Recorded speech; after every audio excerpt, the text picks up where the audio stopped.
नमस्कार. प्रकाश on basics वर आपलं स्वागत आहे. मी प्रकाश जोग.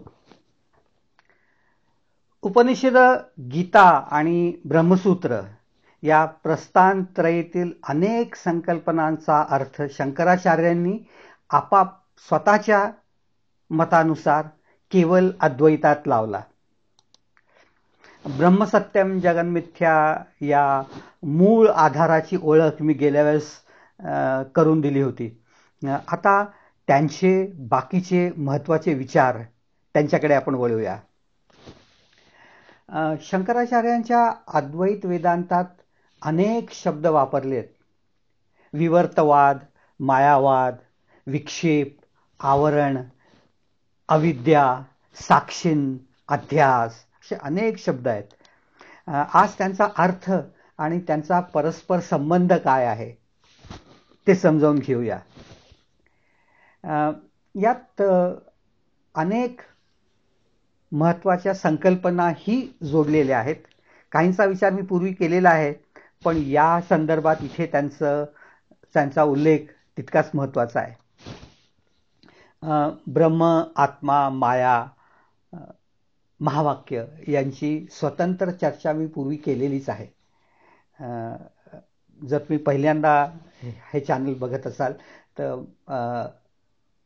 आपण जर हे आधीचे भाग बघितलेत तर मला असं वाटतं की पुढे त्यांचा संदर्भ एकमेकांना जोडताना जास्ती सुसंगत होईल. त्यांनी मायावाद पुढे आणला हे आपल्या सगळ्यांनाच माहिती आहे. मायामुळे आपल्याला दिसतं ते जग ते सत्य आहे असं आपल्याला वाटतं, पण तो एक भास आहे असं शंकराचार्य म्हणतात. म्हणून ते असत आहे, पण आपल्याला ते दिसते, अनुभवता येतं, म्हणून जीवाच्या दृष्टीने ते सत आहे. खरं तर अविद्या ही तशीच आहे.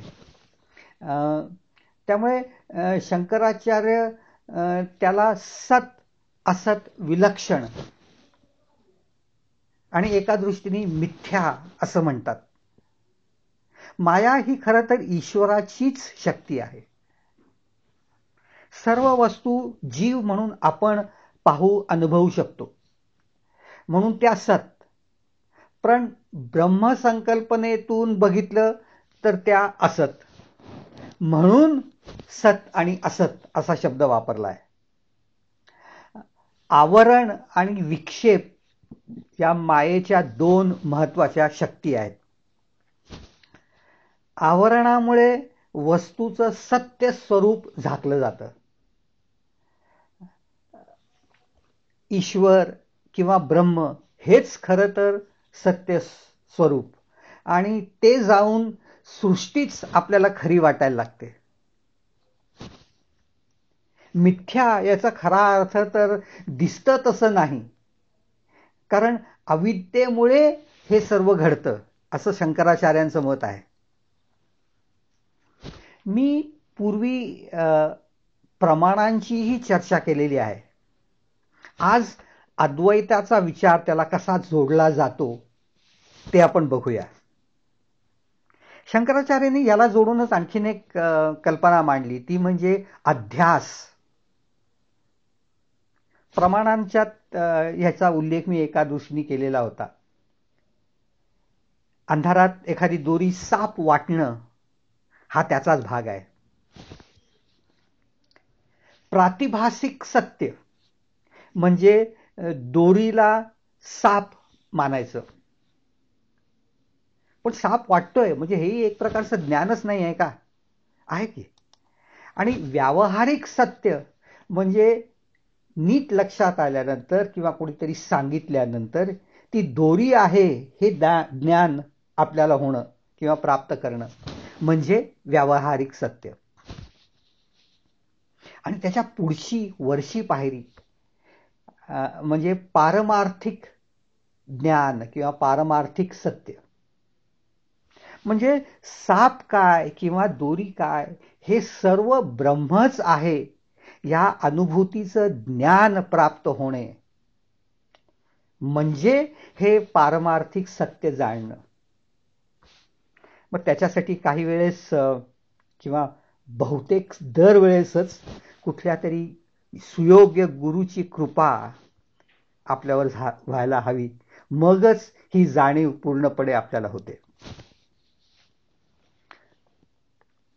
एकाच वस्तूच्या स्वरूपातील, म्हणजे आपल्याला समजते ते स्वरूप, त्यातल्या भेदामुळे अनेक वेळा भ्रम निर्माण होतात. खरं कळल्यानंतर तो भ्रम नष्ट होतो. दोन्ही वेळेस ज्ञान आहेच, दोरी म्हणूनही आहे, साप म्हणून आहे, साप दोरी वाटणं म्हणूनही आहे. साप मी मगाशी म्हटल्याप्रमाणे प्रातिभासिक ज्ञान किंवा सत्य आहे. दोरी हे व्यावहारिक ज्ञान किंवा सत्य आहे. आणि हे आल्यावर प्रातिभासिक सत्य जे आहे किंवा ज्ञान जे आहे ते क्षुल्लक वाटायला लागतं किंवा नष्ट होतं असं म्हटलं तरी समजायला हरकत नाही. या भ्रमालाच शंकर अध्यास असं म्हणतात.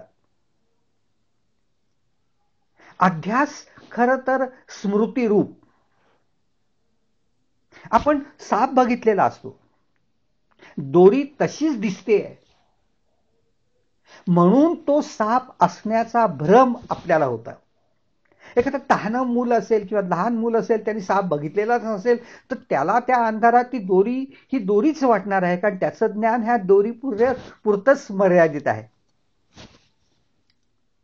मग एका वस्तूचे गुणधर्म दुसऱ्या वस्तूत बघायचे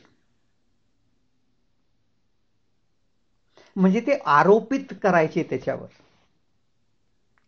दोन गोष्टीतील परस्पर भेद हा जो आहे तो ध्यानात न येऊन जो भ्रम निर्माण होतो त्याला अध्यास असं म्हटलंय. खरं तर याला जोडून आणखीन दोन शब्द मगाशी मी उल्लेख केला ते आहेत, ते म्हणजे आवरण आणि विक्षेप. आपल्या उपनिषदात एक अतिशय चांगली संकल्पना बरेच वेळा वापरली जाते, शिंपला आणि चांदी याच्याबद्दलची. ती लक्षात घेऊ, कारण ती तुमच्या वाचनात कधीतरी येईलच. काय होतं माहिती का, की एखादा शिंपला, मुळात शिंपल्यात मोती कसा तयार होतो याची चर्चा मी विज्ञानात कधीतरी करीन, पण त्याच्यात जो थर असतो तो हळूहळू आतल्या बाजूला शिंपल्याच्या बसत गेल्यामुळे तो आतला भाग चमकायला लागतो. आणि पाण्यात असेल किंवा कधी कधी पाण्याच्या बाहेर काढलं जातं तेव्हा सुद्धा ती चांदी आहे असा आभास निर्माण व्हायला लागतो. वेदातलं खरं तर हे एक अतिशय जुनं आणि प्रसिद्ध असं उदाहरण आहे.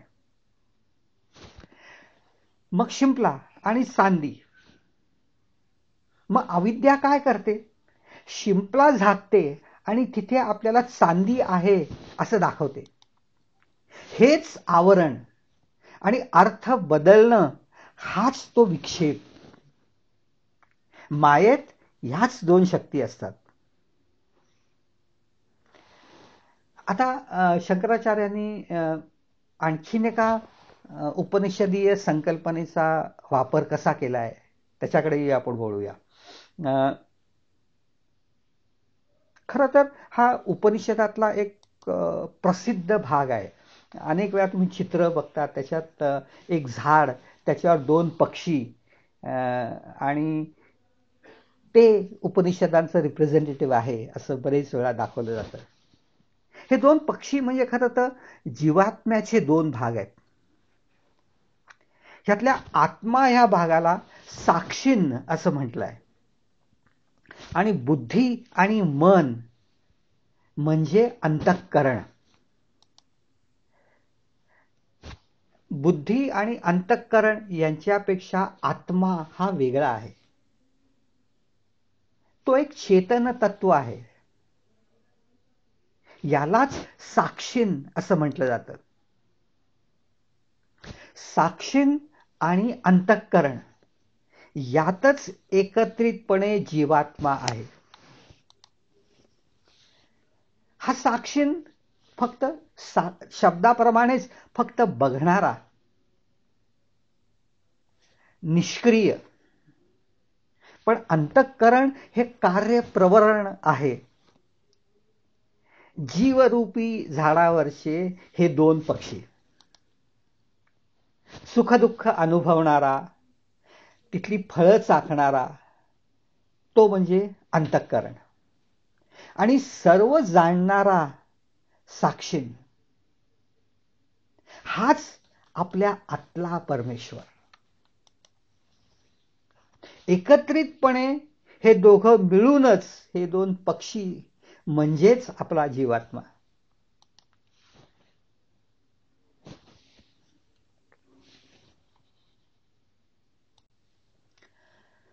आणखीन एका गोष्टीवर शंकराचार्यांनी भर दिला. शंकराचार्यांच्या मते ज्ञान हेच मोक्षाचं साधन आहे. कर्मकांड ही त्याची आधीची पायरी. त्यात गुरफटून राहू नये असं शंकराचार्य सांगतात. पण त्यांनीही कर्मकांडाला जोडून असलेले किंवा सगुण रूपाची उपासना कशी करावी त्याच्यासाठीचे अनेक स्तोत्र शंकराचार्यांनी स्वतःही रचलेली आहेत. म्हणजे हा मार्ग खरं तर सगुणाकडून निर्गुणाकडे जाणारा असा हा मार्ग आहे. शंकराचार्य म्हणतात की कोणीही वेदांतातलं ब्रह्मज्ञान प्राप्त करू शकत नाही. त्यासाठी त्याची प्रत्येकाची कुवत असायला हवी, त्याला अधिकार असायला हवा, त्याची लायकी असायला हवी. यासाठी साधना चतुष्टय ही संकल्पना त्यांनी मांडली. त्यातल्या काही भागाची चर्चा मी खूप पूर्वी अशाच एका लेक्चरमधून केलेली आहे. त्यांचं म्हणणं असं की जर ती लायकी तुमची पातळी नसेल तर तुमचा घट उलटा आहे आणि मग त्याच्यावर कितीही ज्ञान ओतलं तरी ते आत शिरणार नाहीये. यासाठी मग व्यक्तींनी श्रवण केलं पाहिजे, अधिकारी व्यक्तीकडून ज्ञानप्राप्ती करून घेतली पाहिजे, मनन स्वतः त्याच्यावर सखोलपणे केलं पाहिजे. यालाच आपण पूर्वी सांगितल्याप्रमाणे निधिध्यासन असं म्हणतात. सतत योग्य उत्तराचा पाठपुरावा करत राहायचं आणि उत्तर मिळेपर्यंत प्रयत्न करत राहायचा. हा साक्षात्कार, इथेच मुक्ती आहे. हाच अद्वैताचा साक्षात्कार आहे. शंकराचार्य म्हणतात की मोक्ष म्हणजे ब्रह्माची जाणीव आणि ब्रह्म सबकुछ आहे हे उमजणं म्हणजेच अद्वैत समजणं. प्रज्ञानंद ब्रह्म असं आपण एकदा म्हटलं होतं, ते हेच खरं तर. काहींच्या मते मोक्ष म्हणजे दुःखमुक्ती. पण एकदा आत्मबोध आला आणि जाणीव झाली सगळ्याची की मग हे दुःख आपोआपच नाहीसं होतं. मग हा ब्रह्माची ओळख करून घेण्यासाठी आपण खूप पूर्वी चर्चा केली तशी शंकराचार्यांनी प्रत्येक वेदातून 4 वेदातून 4 उपनिषदं निवडली आणि त्यातनं 4 महावाक्य काढली. मी परत एकदा त्यांची तुम्हाला आठवण करून देतो. खरं तर अद्वैत मताचा आधार म्हणून शंकराचार्यांनी ही मतं काढली. ऋग्वेदातलं महावाक्य म्हणजे प्रज्ञानम ब्रह्म, हे याला खरं तर लक्षण वाक्य असं म्हटलं जातं आणि ते ऐतरेय उपनिषदातलं आहे. सामवेदातलं तत्वमसी हे छांदोग्य उपनिषदातलं वाक्य आहे. अथर्ववेदातलं अयम आत्मा ब्रह्मम हे मांडूक्य उपनिषदातलं अनुभव वाक्य असं आहे. आणि शुक्ल यजुर्वेदातलं अहम ब्रह्मास्मी हे बृहदारण्यकातलं अनुसंधान वाक्य आहे असं म्हटलं जातं. यजुर्वेदाचे 2 भाग आहेत, त्यामुळे यजुर्वेदातल्या कृष्ण यजुर्वेदातलं सत्यम ज्ञानम अनंतम ब्रह्मम हे तैत्तिरीय उपनिषदातलं वाक्य ही बरेच वेळा यालाच जोडून आहे अशी मान्यता आहे. ही 4 वाक्य यांचा वापर करून अद्वैत मत ही शंकराचार्यांनी जगापुढे मांडली. यातनं ब्रह्म आणि आत्मा एकच, ब्रह्म म्हणजे काय आणि हे ब्रह्मज्ञान म्हणजे काय आणि सर्व कसं एकच आहे, ही भावना आणि जाणीव, ही अनुभूती त्यांनी पुढे आणली. पण मग हा दर्शनाचा भाग आहे, खरं तर दर्शनशास्त्राचा भाग आहे. मी पूर्वी सांगितल्याप्रमाणे प्रत्येक दर्शनाने सृष्टीची उत्पत्ती, स्थिती, लय आणि निर्मितीचं कारण हे स्पष्ट करणं अपेक्षित आहे. अर्थात त्यामुळे अद्वैत वेदांतानुसार सबकुछ ब्रह्म, ब्रह्म सर्व काही, जीव, जगत, आत्मा सर्व तोच, निर्माताही तोच, निर्मितीही तोच. जगताचं निमित्त कारण आणि उपादान कारण हे दोन्हीही ब्रह्मच आहे. कुंभारही तोच, मातीही तोच, चाक ही तोच आणि घडलेला माठ ही तोच आहे. जगत, जीव आणि ब्रह्म यामुळे सर्व एकच आहे, ही शंकराचार्यांची भावना. हे एकत्र कसं, ह्याच्यासाठी आणखीन एक उदाहरण बरेच वेळा सांगितलं जातं. म्हणजे कोळी आणि त्याचं जाळं. म्हणजे कोळी याच्यातूनच जाळं निर्माण होतं. त्यामुळे कोळीही तोच आणि जाळंही तोच. आपल्याला जाणवतं ते जाळं, आणि मग जाळं वेगळं आणि कोळी वेगळा असं आपल्याला बरेच वेळा वाटतं. तसं खरं तर नाही, ते दोन्ही एकच असं म्हटलं जातं. बी, आपण पूर्वी घेतलेलं आणखीन एक उदाहरण म्हणजे बीतून झाड आणि झाडातून बी. झाड आणि बी ही खरं तर वेगळी आहेत का नाहीत, हे ब्रह्मज्ञानाने आपल्याला समजलं पाहिजे. दोन्ही एकच आहेत याची जाणीव होणं हे महत्वाचं. निमित्त कारण आणि उपादान कारण ही सारखीच आहेत, हेही समजणं यामुळे शक्य आहे. ब्रह्मावर मायेचं आवरण आहे आणि याचं कारण म्हणजे आपलं ज्ञान योग्य नाही. हा जो भ्रमाचा भाग आहे त्यासाठी असलेली जी विद्या आहे ती अविद्या. त्यामुळे अविद्येमुळे ब्रह्म जगत आहे असं आपल्याला जाणवतं.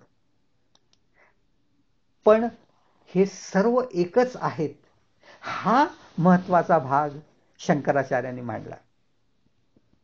अद्वैत वेदांताच्या संदर्भात त्यांनी सांगितलेले जे विचार आहेत ते याच सर्व आहेत. पण या व्यतिरिक्तही शंकराचार्यांनी खरं आणखीन बऱ्याच गोष्टी केल्या. त्याची चर्चा आपण परत कधीतरी वेगळ्या पद्धतीने करूया. मी आज सांगितली ती अद्वैत वेदांताची फक्त तोंडओळख आहे. बुद्धीला चालना देणारा यातला पुढचा प्रवास तुमचा तुम्ही करायचा आहे. मी फक्त दिवा दाखवला आहे, कर्म तुम्ही करायचं आहे. मी जे काय सांगितलं ते तुम्हाला आवडलं असेल तर या चॅनलला लाईक करा, सबस्क्राईब करा. या अद्वैत मतांबरोबरच आणखीही काही अतिशय महत्वाचे आणि आपल्याला अगदी सहज पटतील असेही विचार आहेत, त्यांच्याकडे आपण वळणारच आहोत पुढच्या वेळेस. तोपर्यंत नमस्कार.